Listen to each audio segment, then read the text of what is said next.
¿Qué tal, gente querida? ¿Cómo va?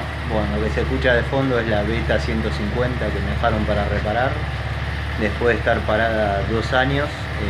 Obviamente encontré el carburador completamente tapado, con una especie de gel, que es lo que pasa con las nuevas naftas. No es como era antes, que simplemente se evapora y listo. Esto no, esto tapa, se hace como un gel.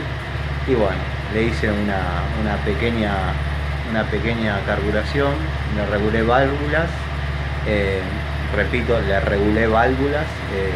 Producto de estar parada se había quedado pegado el embrague, lo desclavé, por ende le cambié el aceite. Bueno, puse en funcionamiento el circuito eléctrico y ahora está regulando como corresponde.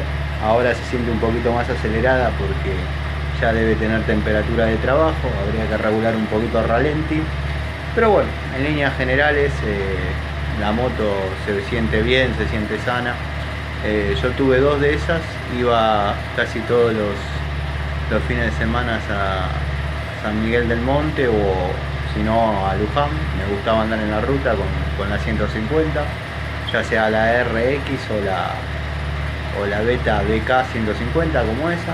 Así que bueno, mañana calculo, cuando tenga un rato, ya que no tengo que tener las nenas, me voy a encargar de darle freno porque el caliper de adelante se quedó clavado.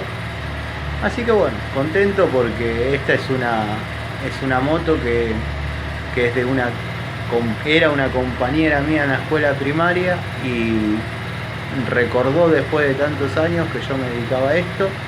Y bueno, la confianza siguió intacta, simplemente que el taller lo tengo en otro lado, ya no. Pero bueno, estuve en sus pensamientos y eso es lo importante, cultivar la confianza de la gente. Les mando un saludo y bueno, gracias por todo.